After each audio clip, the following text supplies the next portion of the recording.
Now I do believe I smell the aroma of a pork recipe coming at you right now on the Chuckwagon Cowboy Show.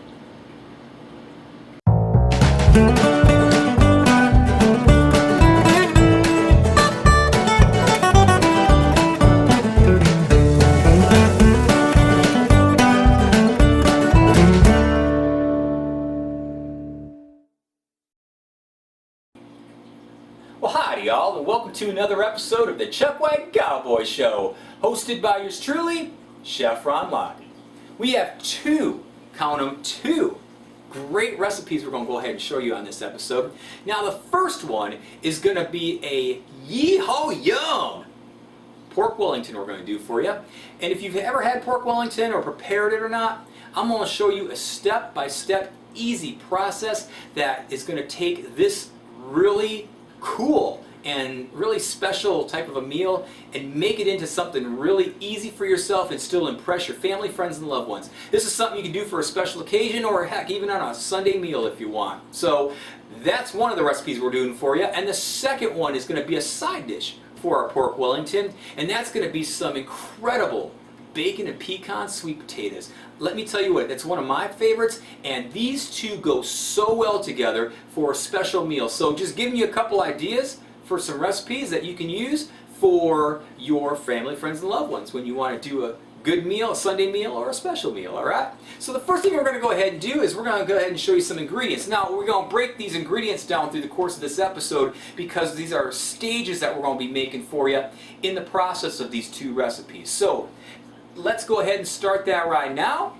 This first part, what we're going to be making here, first of all, I should tell you before, because I'm jumping the gun here, we're going to be making our spinach mixture or our filling that's going to be going on top of our pork tenderloin. Alright, and these are the ingredients that are going to be used to create that. Alright, so first of all, let's go ahead and introduce our one bag or 16 ounces of chopped spinach. Now, you'll want to make sure that you get this spinach nice and drained. Alright, you want to get all the water out of it as much as possible using a sieve, or heck, I take a clump of it in my hands and I'll just squeeze as much as I can out of it until I get all the water out and just keep the process going. It's probably about 10 times I have to do it by the time the bag is empty. But whatever works for you, just get as much of that water out as you possibly can, because you're going to be dealing with some oil when we go ahead and saute this with our onions in a bit, and I'm going to show you that in our next segment. But you don't want to introduce too much water with the oil, because if you've ever had any experience with that, you know that it's not usually really pretty. You get a lot of popping and smoking, and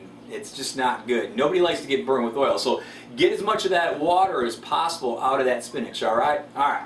Next up we have one small onion that has been chopped, and lastly 5 ounces of feta cheese. Now feta, you can use any kind of cheese with this if you want, and you can experiment. That's the great thing with recipes, is you can take a base recipe and then make it to your own however you like it. I would suggest trying it with the feta cheese first. If you've never had feta cheese before, it tastes very salty and very strong. It's got a unique taste to it. It's a great taste, and it goes so well with the spinach and the onions for this particular pork tenderloin Wellington that we're going to do.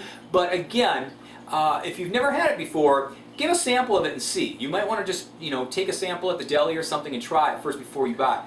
But feta cheese goes so well with spinach, a lot of greens. It's just a great cheese. I would totally recommend that you at least give this recipe a try as I'm showing it to you. And then if you want to try, say, cheddar or some other kind of cheese down the road, go ahead and experiment on your own. Alright, so that's it. 3 ingredients. We're going to go ahead and mosey on over to our stovetop here in just a second, and we're going to go ahead and start making our spinach filling that's going to be going on top of our pork tenderloin that we're going to go ahead and introduce to you in a little bit later. Alright, so come on back.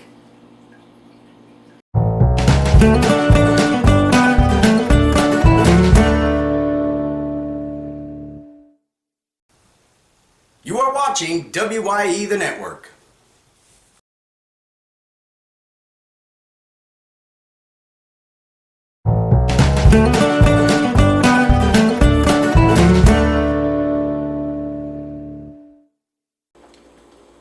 All right, here we are. We're in front of our stove cam here, and we've got our skillet, our large skillet on medium high, which is about, I'd say, 5 o'clock or a number 6 on my oven. We've gone ahead and put in 2 tablespoons of canola oil, okay? And so we're going to go ahead now and start introducing our onions right at this point. And you can see we've got a nice heat going on, like that. And all we really want to do is saute these onions, and that'll take about 5 minutes in this oil here.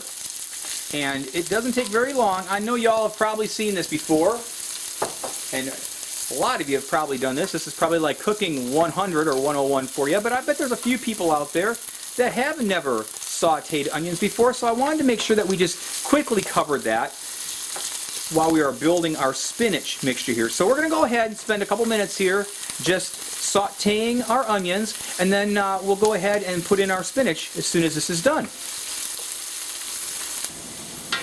Well, alright, we've got our onions nicely sauteed here, and we're going to go ahead now and start adding in our spinach. And I'm just going to go ahead and add this in a little at a time. You want to be careful. And all you really want to do here is just get it to all the moisture out. You don't want to fry it, but you want to just get enough to where the moisture comes out of it, okay? And that's what we're going to do here. Now you got to move fast too. You want to make sure you keep stirring this all around, okay? Get this nice and dried out. Like I said, it's really important that you get as much of the moisture out as you do, because you can hear how it's popping and sizzling already, right? Okay, well, you can imagine how, if you had a lot of water in here, what this would do with this oil. So that's what I'm saying. Make sure you get it as dry as you can. So we're going to go ahead, take a couple minutes here and stir this up and get the water out of here like this. Well, alright, here we are. This is how your spinach mixture or filling should look. Your onions should be nicely browned, and your spinach should be evenly distributed like this and dried out for the most part. You want it because it's good because you get all that oil kind of mixed in with it as well. And what we're going to do now is we're going to go ahead and set this aside for just a bit. Now we're going to take a little bit of a break, and when we come back we're going to go ahead and set ourselves up here with our pork tenderloin and show you a little bit about how to take care of your pork tenderloin and the process in making our pork Wellington. Alright, so come on back. Alright, welcome back. Now, I wanted to make a comment on the last segment with our spinach mixture, or spinach filling that's going to be going into our pork tenderloin. Always make sure that you constantly are stirring the spinach and the onions in the whole process of making that. This isn't something that you can just walk away from. When you're sauteing, you either need to be stirring that, or if you're really good, some of you good chefs out there, take that pan and just shake it and move it up like that. I do that once in a while to impress some people, but you know, I'll use the spoon a lot of times just because it's a lot of less work. But always make sure that you've got movement of whatever you're sauteing in the pan, because you're working on high heats with the oil, and you have a tendency to stick and burn really easy if you don't move that around. So I just want to point that out from the last segment. Now, we have here our pork tenderloin, but before we get involved with that, 2 things I want to talk about, as I do a lot on the Chuckwagon Cowboy Show. First of all, make sure your kitchen area is nice and clean. Make sure that your hands are nice and clean. I'm going to go ahead and roll up my sleeves right now because we're going to be getting into some work here with this pork tenderloin. I'll be using my hands quite a bit in this process, this next process here, and I'm going to go ahead and wash them here as soon as I get these sleeves rolled up. Take a second here. Alright, got it. This one don't want to work. Come on! I'll tell you, you know what? Sometimes you just can't get things to work when you want them to, right? Alright, there we go. Alright, I think we're ready to go. Let me wash my hands real quick here. And we're all set to go. Alright. Because like I said, I'll be playing in this food a little bit too. Clean hands. Alright, let's go.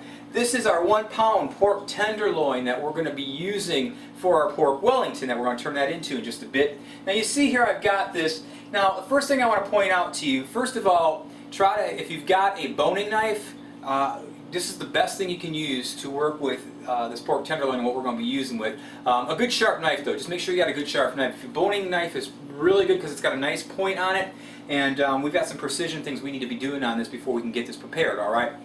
So the first thing we've got here, you see this right here, you see this piece of skin here looks like fat. It's really kind of a skin. It's called silver skin. Now we want to make sure that we take this off before we prepare this. Normally on a lot of meats, I'll usually leave the fat on until the end presentation and then go ahead and take that off. But for this particular meal, for this particular thing of the pork tenderloin, you want to go ahead and take the silver skin off. So we're going to go ahead and do that right now. And like so. There we go. Just be careful. Sharp knives, you know. You want to try not to get too much of your meat. Just that top skin, that top layer off, and turn it around. See, like you see here, you just want to make sure you get as much as you can. You know, just be careful. There we go. Stretch it along as you're going. That'll help you. Okay, like that. Okay, just like that. Just get the majority of it off like this, because what it is it's tough. I mean, it's really tough. You wouldn't want to eat that portion or that piece of it. We'll clean this up in just a bit. There's a little bit more over here. Let me just get that real quick too. Let's see here. Just like that. Like that. And there we go. That's good. I'll clean the rest of this up here off camera, but that is your silver skin. You can just throw that away. That's no good. All right. So now what we left here is we've got a tail and we've got a flap. Now I always like to make my pork tenderloins or pork Wellingtons, anything I'm working with a pork tenderloin on, I like to make them square. So what we can do is we can go ahead and cut some of this off. So go ahead and cut this little flap off here, like so, just like that. And you can use these for scraps, by the way, too. You can use them for soups. You can use them for, if you want to, I've got some fillings that I use for my pork Wellingtons that I use some of the pork for in the recipes that I do. This one I didn't do, this particular recipe. This was more of an easier one I wanted to introduce to y'all. But certainly you can use these scraps for a lot of different purposes and a lot of different reasons. You certainly don't need to just be throwing them out, all right? All right, so that was the flap here. That's the tail, actually. No, actually, that is the flap. This is the tail right here. Tail, you want to cut off about 2 inches of that. All right, so we'll go ahead and do that. Now, you see, I've got this sitting on top. There we go. That looks good right there. Now, I've got this sitting on top, a piece of wax paper. There we go, wax paper. And so, why I'm going to do that is I'm going to show you just a bit, because we're going to go ahead and pound this down, but I need to fillet this first. Actually, I need to wash my hands. So, that was what I was thinking. Washing my hands was on my mind while I was trying to think of what that wax paper was called. You ever get that where you just can't think of something? Alright, so what we've got here is we've got our pork tenderloin here, and now the next thing we want to go ahead and do is we want to fillet this down the middle, alright? And you got to be careful. Now you don't want to go any deeper than, say, about 1/3 inch, about maybe 1/3 to a 1/4 of an inch before you get to the end. And let's go ahead and do that right now, all right? And start. You don't have to go crazy. Don't just go jabbing in, you know. Just start light, you know, and you can open it up, all right? So we're going to do that here. Okay, we can start to open this up a little bit. You see how I'm doing that? And just keep going, you know. Just keep going. Just keep going. But you don't want to go too deep now, like I said. Okay, it's kind of like filleting a fish a little bit, just like that. Okay, think of this as like a hot dog bun. When you open up a hot dog bun, that's how it should look. You know, the hot dog bun it's just about ready to come apart, but it's still together. That's what you want. And just take a look. You can kind of judge. We can go probably a little bit deeper. You don't want to. What's going to happen if you go through this? You're going to ruin the whole recipe because you need to roll this up, and obviously you need this all intact. So that's why I'm stressing it's so important not to go all the way through with this. And you just do very lightly. You know, if you got a nice sharp knife, you don't take long. Okay, like that. All right. Now let me take a look. Yeah, I think that was pretty good. Let me slide this over here a bit so I can see it. Okay, that's good, that's good. Now what I want to do is also, I want to go ahead and put some slashes here, just a couple here on the side, okay, like that. That's going to allow our mixture, our spinach mixture, to get more into the whole pork tenderloin itself while it's cooking. Alright, so that's pretty much what we want right now. We've opened that up. You see how we've done that? Again, I'm going to wash my hands here. This gets a little messy, but That's what water's for, soap and water. Alright, so we've got this opened up. Now the next thing I want to go ahead and do, I'm going to take my scraps and put these over on the side, like so. Okay, and then I've got another piece of wax paper. I was saying, the reason for the wax paper is we're going to go ahead and we're going to pound this down. We're going to mallet this down. We want to get this to about a 1/3 inch thickness, alright? It's too thick right now, there's no way we'd be able to roll that. So we want to get it thinner so we can roll our pork tenderloin into the next stage. So let me go ahead.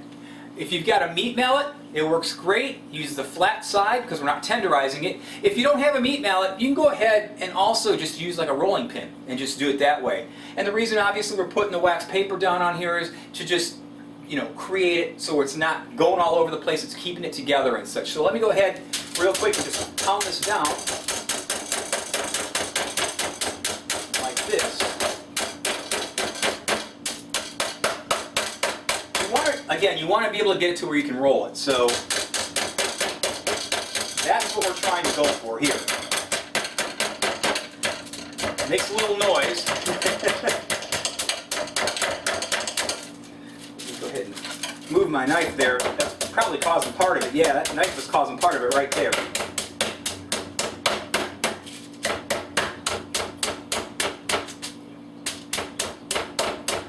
Okay, let's take a look and see how it looks. Okay, yeah, now you know we can still, I think, let me see here. Yeah, that needs to come down some more here. So it's just a process of doing that. So you just go ahead and you just keep malleting this down like this.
Alright, I believe this is probably at the right consistency. Yep, it sure is.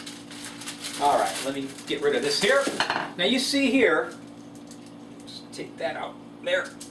Now you see here that we've got this probably at about, I'd say, somewhere between 1/2 and 1/3 inch pounded down, and that's what we want.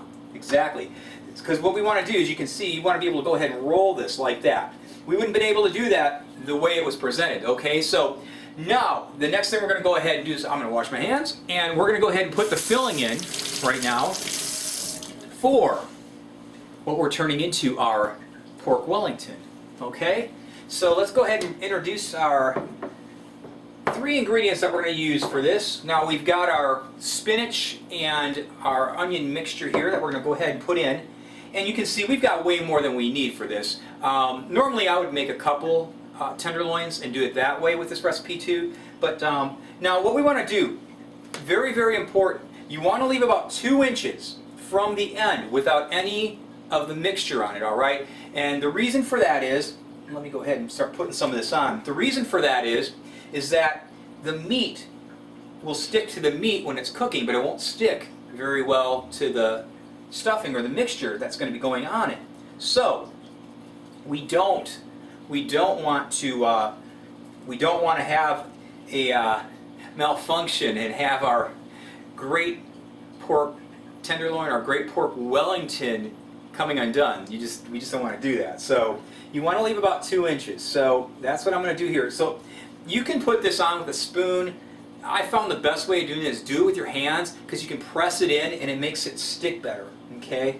And that's what we're doing here. Sure is plenty enough here to not worry about it. I leave about maybe between an 1/8 and a 1/4 inch lip, just so I can get a good vibe, a good feel to flip this over when I'm rolling this out. You don't want to get it too thick, obviously, or you're not going to get a good roll. Just enough to really place it in, okay? Like so. I don't have much more to really put on here. Like I said, I want to keep a little bit of that room at the end so this sticks to the meat when it's cooking. And I would say maybe a little bit more on the end here, and that's probably it. And then what I'm going to take next, wash my hands up. We're washing my hands a lot here over the next couple minutes because I'm dealing with different ingredients, and each of them doesn't work with each other as far as the consistency of them when you're trying to work with it. All right, we've got our feta cheese here. I'm just going to go ahead and put a little bit on top. Don't go crazy on it. You just cover it pretty good, okay? And make sure it's nice and crumbled, okay? Just make sure you get nice crumbled feta cheese, okay? Like that. You don't want to overpower it. You don't want to obviously not have enough either. So, and then I'll press it in like this. You see how I'm doing that? Just press it into your spinach mixture, like that. And a little bit more on top, and that's really all I'm going to need. Okay, just like that. And keep that zone clear at the top there. You know what? I love cheese. Like I said, this is a strong cheese, so you don't want to go crazy on it. And like I said, just play around with it. There we go. I think that's enough. I think that's enough right there. All right, set that aside. Another hand washing here. And then the last thing we're going to go ahead and do, put a little salt and pepper on the top. Now I've got 1/4 teaspoon both of salt and pepper that I mixed together. That's kosher salt with some freshly ground black pepper, to be exact. And all I do is I just go ahead, take my little cup here, full of it, sprinkle it on, just like this. And also make sure you get the meat at the top too. It's okay to season that, okay? You just don't want to have your stuffing, your mixture on that. Just like that, okay? Just a nice representation, like so. The cheese has a lot of salt in it already, so you don't need to go crazy on it. You know, that's why we only got a 1/4 teaspoon of that. So, and that's what we're doing on that. So, those are the ingredients. Let's go ahead and roll this up now. Let's hope it rolls up nicely. And so you just go ahead and just start it like so. Get your hands in there and just tightly roll this together like this. And you see it's going to push up a little bit too. That's another reason why you want to leave a little room, okay? And then you just want to go ahead and just anything that's left out or over, just go ahead and push in, you know. Now, because we're going to be using the pastry shell that's going to be going over this is going to obviously keep all of this in as well too. So, okay, so that's it. Clean that off a little bit so we can show you here. This right here is your roll, right there. Now, we're going to take a little break. We're going to set up the next segment with our pastry roll here that we're going to roll out and roll into our pork tenderloin to become a pork Wellington. So stick around, we'll be right back. We're back. Now we're going to go ahead and get our puff pastry sheet here ready to go. We actually have it sitting here right on our board. And what you want to go ahead and do is get yourself a cutting board, some kind of board. You can even use your counter if it's nice and clean. Just go ahead and throw a little flour on it first, because when you get these pastry sheets out, they're going to tend to stick a little bit, and you want to get them nice and cold. So you want to kind of hurry and get the process going of getting your tenderloin wrapped into the pastry sheet. So you can see here, that's what we've done. Flip it over like that, and that's it. Now it'll stretch out a little bit. That's good, because that's probably what we need. If there's any any like holes or any cuts or anything, just make sure you get a little water and put them together. These look great. We're going to go ahead and take our rolled up pork tenderloin. Let's just go ahead and sit it here like so, and we're just going to go ahead and roll it just like this. Okay, just like that. Okay, there we go. Now, can't be any simpler than that, right? Now, you've got ends here, right? Okay, so go ahead and fold down, not gently, don't go crazy on it now, just slightly fold down, And you can either cut them off and tuck them under, or you can do, let me see if I got enough here to do that with. Yeah, I might be able to do that. Let me see here. Sometimes you can go ahead and get them in like a triangle formation and stretch it out a little bit. I don't know if I've got enough here to do that. It's always a nice presentation when you can. Now let me see if I can flip this around. I might be able to do that. Yeah, there we go, just like that. You saw how I did that? You just kind of fold it into a triangle and flip it under. That's how you do that. If you don't have enough end for it, you can either roll it out a little bit, don't get it too thin, and do it that way, or you can just crimp the ends and fold them under just like a square package type thing. Okay, so either way. Alright, so now we've got that. What I need to do next, we're going to go ahead here and I need to get my egg wash, and then we're going to go ahead and start spreading some egg wash on top of this now Pork Wellington. Alright, I've got my egg wash over here.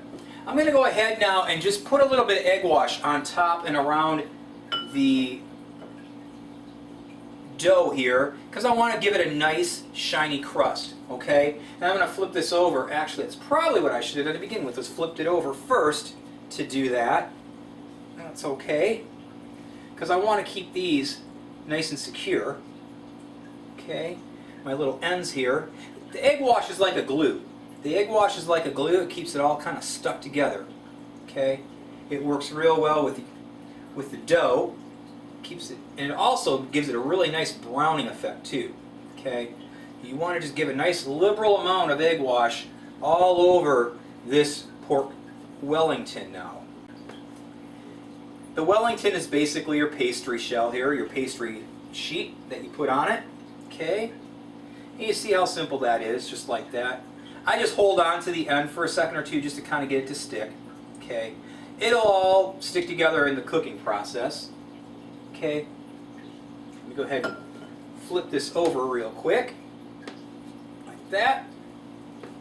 Okay, and just finish this off like that. So what we're going to do is I'm going to finish this off here, and then we're going to come back. I'm going to go ahead and put this in a pan. I'll show you what kind of pan you should use and make a suggestion on how to cook this, and we'll talk a little bit about how this is going to cook as well. All right. At this point, you probably should go ahead and preheat your oven to 350 degrees as well. All right. So let me finish this up, and we'll see you in just a minute. Well, I'm here in front of our nicely ready to go in the oven Pork Wellington that we have here, and you can tell why I wore the shirt. I kind of thought I'd match the Wellington right here too. It's kind of the same color actually if you look at it. I just happened to look down, I'm looking at my shirt, I'd say, well, I didn't plan that, but that worked out pretty cool. Anyway, there's our Pork Wellington ready to go into our preheated 350 degree oven. Now we're going to bake this for about 35 minutes or until it reaches internal temperature of 150 degrees. Now you can see I've got my probe here in the thickest part of this Wellington right here, this Pork Wellington, and we're going to go ahead and put that in the oven. So we're going to do that right now. When we come back, we're going to go ahead and start making some fantastic bacon and pecan sweet potatoes, so come on back.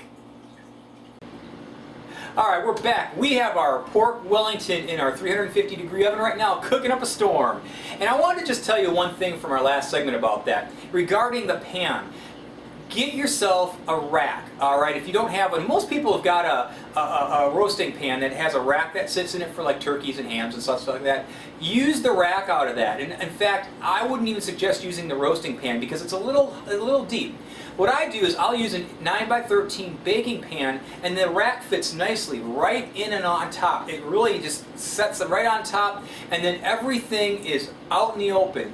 The Pork Wellington, if you saw in the last segment on the camera, it sat right on top of that rack. So all that heat's going to convect around everything. The other thing too is if you don't have a rack, that Wellington's going to sit in those juices. That pastry shell that's around it is just going to soak up all those juices, and you're going to have a soggy mess on the lower half of that Wellington. So invest. If you don't have a rack, invest a few dollars and get yourself one. It really pays in the long run. You're taking so much time into making this great meal for your family, friends, and loved ones.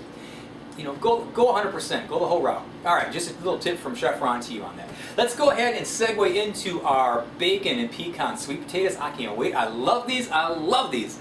So let's go ahead and start the ingredients. I'll tell you what's all going into them. First of all, we've got a 40-ounce can of sweet potatoes that have been thoroughly drained. Make sure you drain every bit of water you can out of that. If you want to go completely conventional, go ahead and use about 3 large sweet potatoes. That will equate to about a 40-ounce can when they're sliced and cooked up, all right? Just a little tip there. Next up here, we got a 1/4 cup of dark brown sugar, and that's packed in, all right? We've got here 3/4 of a cup of heavy cream. We got a 1/4 tablespoon or a 1/4 teaspoon of cinnamon. We've got 1 tablespoon of butter that's set at room temperature. That's important as we mix all this together. We've got here a teaspoon of salt and pepper that I've got mixed up. I've got here 6 pieces of bacon that have been crumbled. Use anywhere between 4 to 6 pieces of bacon, or anywhere between a 1/4 cup and a 1/2 cup once you've diced it all up and cooked it up and fried it up and all that good stuff, all right? Then we've got lastly here 1 cup of pecans. Now a little tip here again, before you start any baking or any cooking, the first thing you should really do is get these pecans roasted. You want these roasted pecans, all right? You go ahead and get yourself a cup of chopped pecans. Go ahead and pull out a baking sheet, a cookie sheet. Grease that up a little bit. I put aluminum foil over mine just to make the clean up a little bit better. And then just go ahead and put your pecans on there. Put it in a 350-degree oven for about, I'd say no more than about 5 minutes, 3 to 5 minutes. You want to check and make sure. You want to just get it to where they smell good, when you can smell them. And you certainly don't want to scorch them and get them black, because that is just not going to taste good. I tell you what, I've had plenty of opportunities to taste scorched pecans, and it doesn't taste good. There's a fine line, and you've got to really keep an eye on them. When you start to smell those pecans, you know it's time to take them out. It's usually anywhere between 3 and 5 minutes, depending on your oven. All right? A little tip again from me to you on that. So that is our ingredients. We're going to come back, and we're going to go ahead and start making these fantastic, fantastic bacon and pecan sweet potatoes for you in just a moment. All right, we're going to go ahead and start making our bacon and pecan sweet potatoes, all right? Now, in front of me here, I've got my bowl, my 40-ounce can of sweet potatoes that have been drained in a large bowl here, medium to large size bowl. First thing you want to go ahead and do, get yourself a potato masher, and there are different varieties and looks and such, but get a masher, and all you're going to do is just go ahead and mash your potatoes, okay? Now, that's the first step here, and that'll just take us a couple seconds here. These potatoes are nice and soft, so that makes it a little easier, okay? But we want to get them all mashed together, just like that. All right, just like that. Doesn't take much, just to kind of get them all mixed in together. Now, what we want to go ahead and do is get yourself a spoon, like I have here, and you want to go ahead and take your heavy cream. Now you want to add this in a 1/4 cup at a time. What we want to get is we want to get a pasty consistency. We don't want it really mushy yet. We can always add more stuff in later, but we got other ingredients to add in to see what's going to happen first. But you want to just get it kind of pasty, and I'll show you how that's going to work. So we're going to use about a 1/4 cup at first, all right? Let's say about that, okay? Just go ahead and start stirring that in, like so.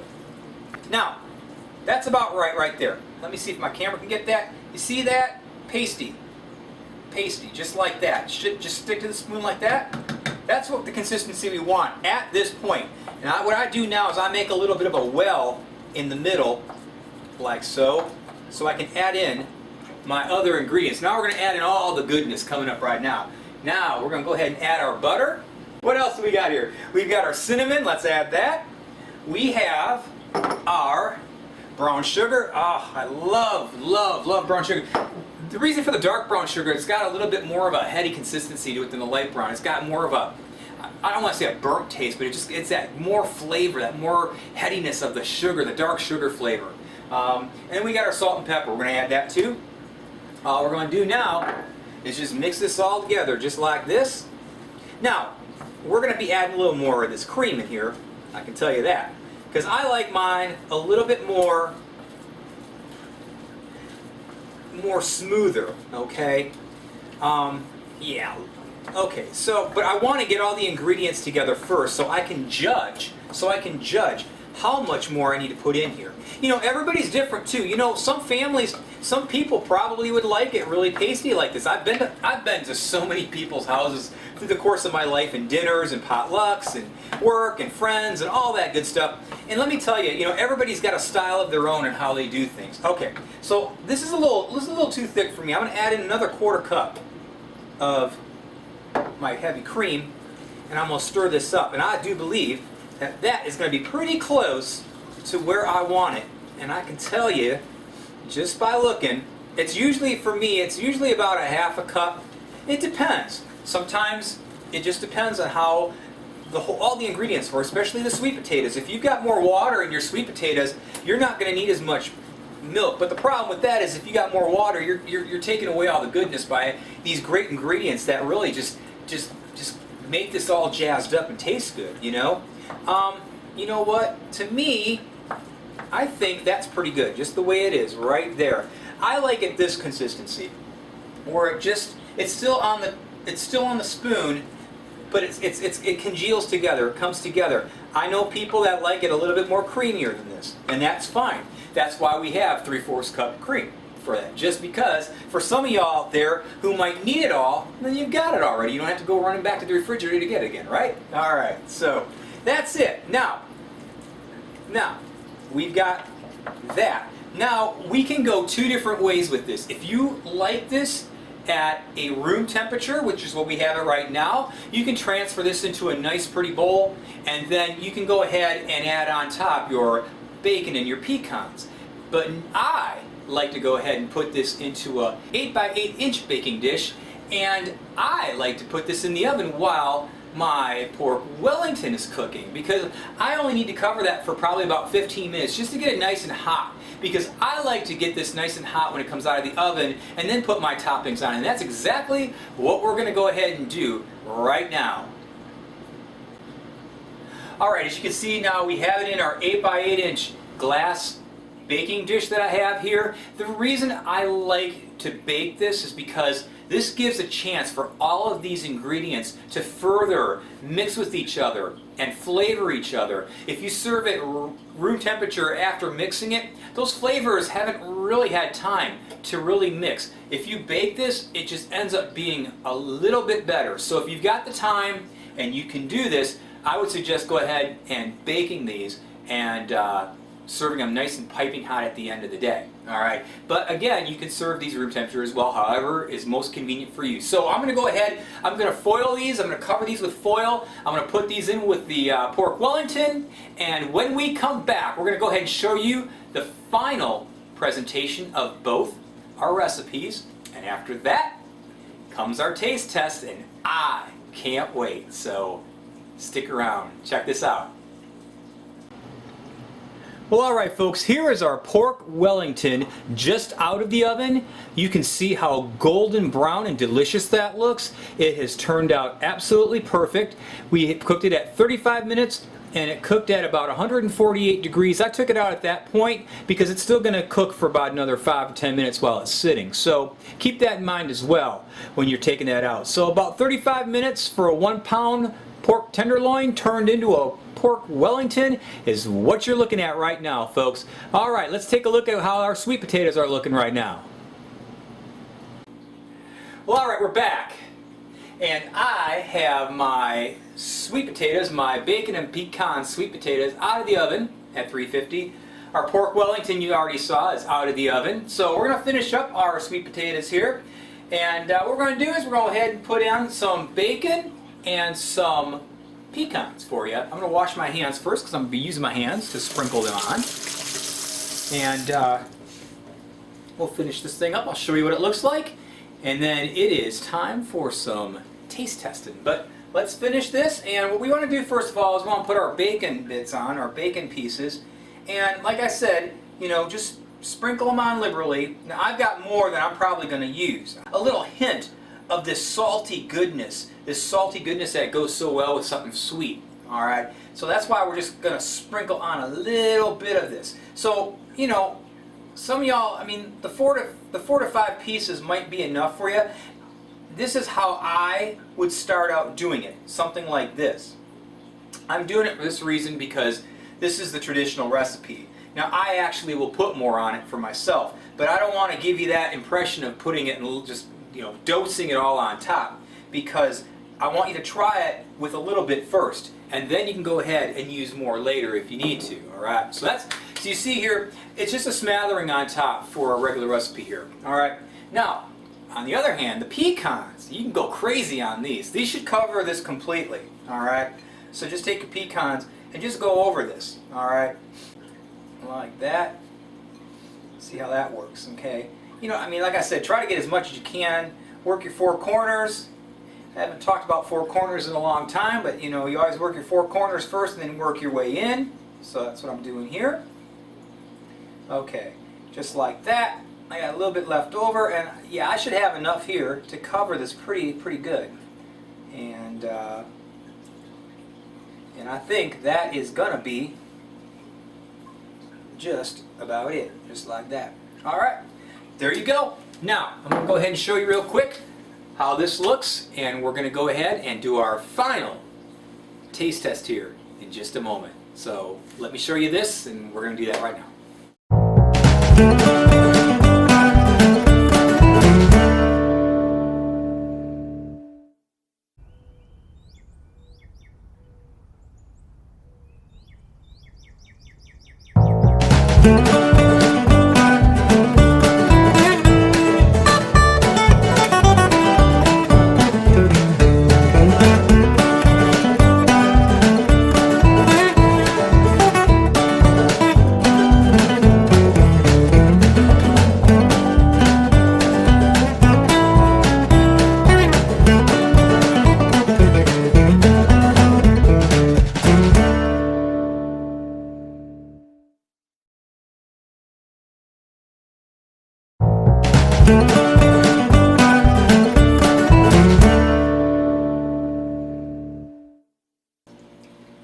There is our final bacon and pecan sweet potatoes right there for you. It looks fantastic. That's how it should look when you're looking at it from the top. It's just fantastic. That bacon and pecan, those roasted pecans on top of this delectable sweet potatoes is just phenomenal, phenomenal. Got to give this a try. Got to give this a try. So there you go. There is your final presentation of your bacon and pecan sweet potatoes. Let's go ahead and see what's cooking up on the presentation plate. Well, I am in front of our presentation plate here, and I can tell you just by looking at what we have here, boy, does that look yee haw yum! I'm telling you, without even tasting it, the house smells so great between the pork Wellington and just cooking away, and the great flavors that are going on with everything, that just the aromas alone, without even tasting it, gets a yee haw yum just for that. But I'm going to go ahead right now and take a little bit of a taste of both of these and see if they turned out as they always usually do. Alright, let's go ahead and give this a shot here. I'm going to go ahead and cut into one of the medallions here. Let's see. Let's see here. It's doing this at an angle is what's confusing me here. It's not in front of me, but I got to work with the camera while I'm doing this, so that's why I kind of have to do it this way. And I'm going to try to get everything in here if I can as well. Let's see if we get some of this. And cut this down a little bit too. It's like surgery. It's a big piece. Alright, now, but I just want to get everything in this one bite. I think I got it all here. Let's see. Get some of that pastry. Tell you what, come on. There we go. Alright, let's go ahead and do this here.